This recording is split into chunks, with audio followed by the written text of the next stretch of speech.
Middle east में तनाव ने दुनिया में तेल की सप्लाई पर भी संकट डाल दिया है। ईरान ने स्ट्रेट ऑफ होर्मुज में को बंद कर दिया है। जी हाँ, जो होर्मुज की खाड़ी है उसको बंद करने का दावा ईरान कर रहा है। होर्मुज में कच्चे तेल के 700 से ज़्यादा शिप इस वक्त फंसे हुए हैं। दुनिया का सबसे व्यस्त इसको आप शिप रूट बोलते हैं। होर्मुज से 86% तेल की सप्लाई रुकी हुई है दुनिया को। ईरान ने कहा कि स्ट्रेट ऑफ होर्मुज बंद है, अगर कोई भी इसे पार करने की कोशिश करेगा तो उन जहाज़ों को आग लगा दिया जाएगा, उस पर बमबारी कर दी जाएगी। तो ईरान पूरी तरीके से अपनी बात मनवाने के मूड में दिखाई देता है।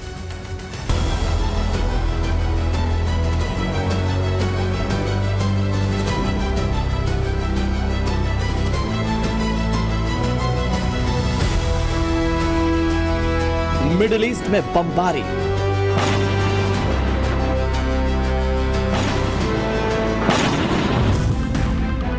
दुनिया पर मुसीबत भारी, ईरान का बड़ा ऐलान, अगर हॉर्मुज से गुजरा जहाज तो जलाकर कर देंगे खाक। खामनेई पर अमेरिका और इजराइल ने बम बरसाए तो ईरान ने दुनिया की लाइफलाइन यानी कि तेल की सप्लाई लाइन ही काट दी। ईरान के इस बारूदी ऐलान से खाड़ी के कई देश फड़फड़ा रहे हैं। मिडिल ईस्ट में बढ़ते तनाव के बीच ईरान ने दुनिया के सबसे बड़े क्रूड ऑयल के रूट स्ट्रेट ऑफ हॉर्मुज को बंद करने का ऐलान कर दिया। स्ट्रेट ऑफ हॉर्मुज को लेकर के बहुत चिंताएं जताई जा रही है, लेकिन मुझे नहीं लगता कि वो इतनी आसानी से वो बंद कर पाएंगे।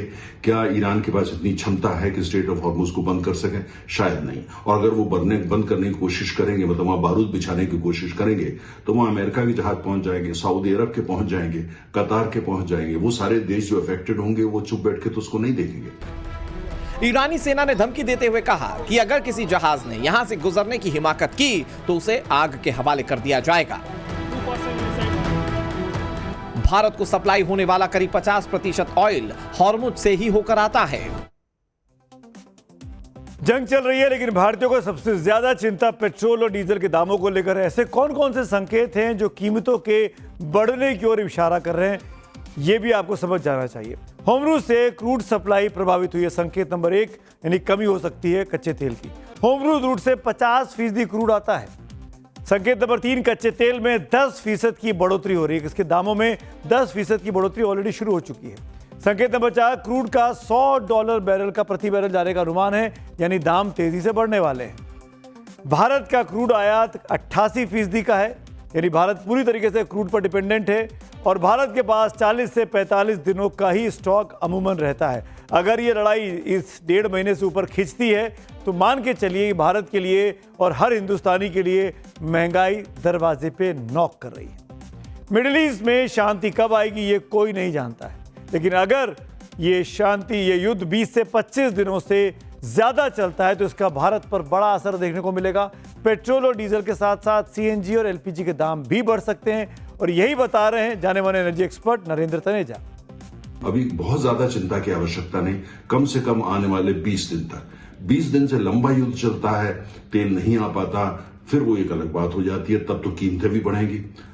जाहिर है, और खासतौर से जो गैस की कीमतें हैं, सीएनजी वगैरह, उसके बढ़ने की आशंका रहेगी और एलपीजी, उसमें भी दिक्कत आ सकती है। लेकिन वो सब तब होगा अगर जो है 20 दिन से ज्यादा लंबा ये युद्ध चल जाता है।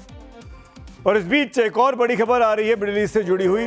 रूस से और ज्यादा तेल खरीदने पर भारत विचार कर रहा है, क्योंकि स्ट्रेट ऑफ होर्मुज बंद हो रहा है तो तेल की आपूर्ति घर में कम ना हो, इसलिए रूस से तेल खरीदने पर भारत विचार कर रहा है। 9.5 मिलियन बैरल रूसी तेल को तुरंत खरीदने पर विमर्श इस वक्त सरकार में चल रहा है। मिडिल ईस्ट में ईरान इजराइल के बीच जंग और तेल की सप्लाई चेन प्रभावित होने के बाद भारत ने ये महत्वपूर्ण फैसला करने का मन बनाया कि रूस के साथ जो उसने तेल खरीदना बंद कर दिया था वो दोबारा खरीदा जाए, ताकि देश में तेल की कमी ना होने पाए। आगे बढ़ते हैं।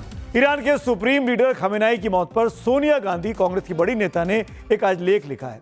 इसी को लेकर अब सियासी घमासान देश में मच गया है। इस आर्टिकल में सोनिया गांधी ने खमेनाई के मारे जाने पर केंद्र सरकार की चुप्पी पर सवाल उठाए। सोनिया गांधी ने इस आर्टिकल में लिखा कि भारत सरकार ने ना तो इस हत्या पर कुछ कहा और ना ही ईरान की संप्रभुता के उल्लंघन की निंदा की है। उन्होंने कहा यह चुप्पी तटस्थता नहीं बल्कि कर्तव्य से पलायन या जिम्मेदारी से पीछे हटना है।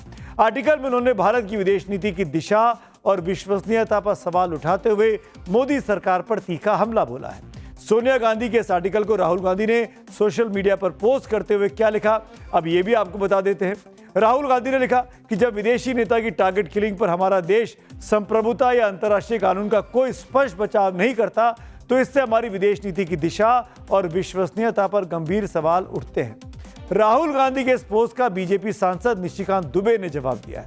उन्होंने लिखा, आपकी जानकारी के लिए 1984 में जब तत्कालीन प्रधानमंत्री इंदिरा गांधी जी की हत्या हुई थी तो ईरान के तत्कालीन सर्वोच्च धार्मिक नेता खुमैनी साहब ने भी किसी भी प्रकार का बयान जारी नहीं किया था। क्या करें, आपको भूलने की बीमारी है। कुल मिलाकर खामेनेई की हत्या के बाद मिडिल ईस्ट में तनाव चरम पर है और देश में सोनिया गांधी के आर्टिकल पर अब सियासी युद्ध छिड़ गया है। और कार्यक्रम के लास्ट में मैं आ गया हूं, बात करते हैं पब्लिक व्यू की। प्रिया शांडिल्य का व्यू है, मिडिल ईस्ट में तनाव बढ़ा, होमरूज की सांसें अटकी और भारत में आम आदमी की धड़कनें तेज हैं। अगर कच्चा तेल भागा तो महंगाई का मीटर भी जरूर बढ़ेगा। चंदन सिंह पोस्ट करते हैं, दुबई सिर्फ एक शहर नहीं है, पूरे मिडिल ईस्ट की अर्थव्यवस्था की धड़कन है। युद्ध की आग अगर और फैली तो लपटे सरहद नहीं देखेगी।